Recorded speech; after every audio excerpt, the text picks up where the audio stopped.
এই যে অন্যায়, অত্যাচার, নির্যাতন, জিনিসপত্রের দাম বাড়েছে, কত সিন্ডিকেট কি আমরা তাও বুঝি না। এটা বুঝি যে আমার জিনিসের দাম আমার কৃষক ভাইরা পায় না, আর টাকায় ডবল দাম দিয়ে কিনতে হয়। মাঝখানে একটা মধ্যস্বত্বভোগী বলে একটা গোষ্ঠী থাকে, যারা আপনার কারসাজি করে মুনাফাটা নিয়ে তুলে যায়। এটা হচ্ছে কারসাজি, এটা আমরা চাই না। আমরা যে দামে আমার কৃষক ভাইরা বিক্রি করতে পারবে তার চেয়ে একটু বেশি দামে আমরা কিনতে চাই, এবং কৃষক ভাইরা যেন দাম পায় প্রত্যেকটা জিনিসের সেটা নিশ্চিত করতে চাই। আমার শ্রমিক, এই যে আপনার গার্মেন্টস শিল্পের যে শ্রমিকরা, বেশিরভাগই মেয়েরা যারা কাজ করে, তারা যেন তাদের ন্যায্য মজুরি পায়। দিন রাত পরিশ্রম করে ওই 10,000 টাকা বেতন, 12,000 টাকা বেতন চলে না, কারণ মানুষের চলতে পারে না, এই থেকে তারা বাড়াই চায়। আমরা দিনের শেষে একটু শান্তিতে ঘুমাতে চাই, এই জিনিসটা আমাকে করতে হবে।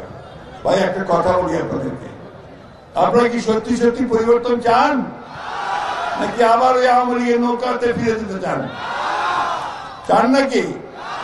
তাহলে কিন্তু ওই যেমন 5ই আগস্ট সবাই মিলে রাস্তায় নামছিলেন, তাহলে আবারও সেই মতো ঐক্যবদ্ধ হয়ে রাস্তায় নামতে হবে।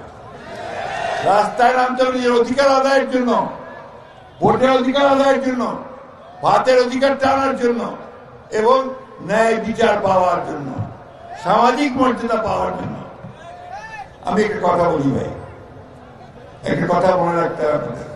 আমাদের যে হিন্দু সম্প্রদায়ের বোনেরা এখানে আছে, ভাইয়েরা আছে, আর আমার এদিকে আমার মুসলমান বোনেরা আছে, মায়েরা আছে।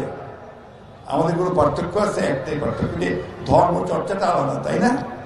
কিন্তু যখন পূজা হয় তখন আমাদের মায়েরা, বোনেরা, আমাদের ছেলেরা ওদিন দেখতে যায়, তাই না?